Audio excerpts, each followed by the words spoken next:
Don't forget to subscribe. Follow our channel for Islamic information. نحمده ونصلي على رسوله الكريم اما بعد صحابہ کرام رضوان اللہ تعالی علیہم اجمعین نبی کریم صلی اللہ تعالی علیہ وسلم کی صحبت اور آپ کی تربیت کی برکت سے اللہ تعالی کی فرما برداری اطاعت میں بہت آگے تھے، حتیٰ کہ سب سے اہم عبادت ہے نماز، وہ کسی حال میں چھوڑتے نہیں تھے، فرض تو فرض، نوافل نماز میں بھی ان کا شغف تھا، اور اسی طرح مزے لے لے کے وہ قرآن کریم کی نماز میں تلاوت کیا کرتے تھے،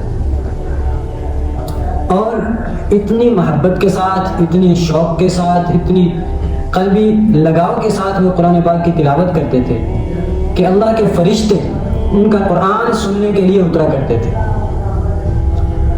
حضرت اسید بن حضیر رضی اللہ تعالیٰ عنہ صحابی ہیں، وہ اپنی کھلیان کھیت میں نماز پڑھ رہے ہیں، رات کا وقت ہے اور قرآن پاک کی تلاوت کر رہے ہیں۔ قرآن پاک کی تلاوت کر رہے ہیں، ان کا گھوڑا بدکنے لگا، وہ خاموش ہو گئے، گھوڑا رک گیا، پھر انہوں نے قرآن کریم کی تلاوت شروع کی اور گھوڑا پھر بدکنے لگا، وہ پھر خاموش ہو گئے کہ قریب ان کا بیٹے کا نام یحییٰ تھا، وہ لیٹا ہوا تھا کہ کہیں گھوڑے کا پاؤں اس اچھل کود میں بیٹے پر نہ آ جائے۔ پھر پڑھنا شروع کیا، گھوڑا پھر بدکنے لگا۔ صبح کو حضور صلی اللہ تعالی علیہ وسلم کی خدمت میں حاضر ہوئے اور رات کا قصہ عرض کیا، تو آپ نے فرمایا کہ اسید آدھی رات کے وقت قرآن پاک کی اپنی تلاوت جاری رکھو۔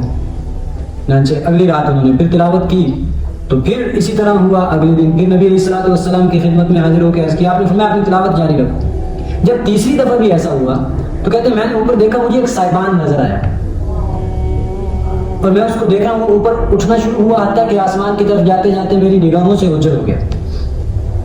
تو نبی کریم صلی اللہ تعالی علیہ وسلم نے ارشاد فرمایا کہ اسید وہ اللہ کے فرشتے تھے جو آپ کے قریب آپ کا قرآن سننے آئے تھے۔ اگر آپ صبح تک پڑھتے رہتے تو وہ فرشتے صبح تک آپ کا قرآن سنتے رہتے، اور حتیٰ کہ لوگ بھی ان کو دیکھ لیتے اور وہ لوگوں کی نگاہوں سے اوجھل نہ ہو سکتے۔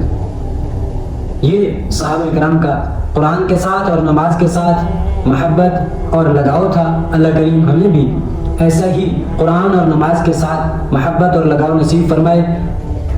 صحابہ کرام اور نبی کریم صلی اللہ علیہ وسلم کے زمانے کے قریب ابھی کچھ عرصہ پیچھے چلے جائیں تو بہت سے لوگوں کی راتوں کو تہجد میں قرآن پاک تلاوت کرنے کی، گھر میں مستورات کی عادت تھی۔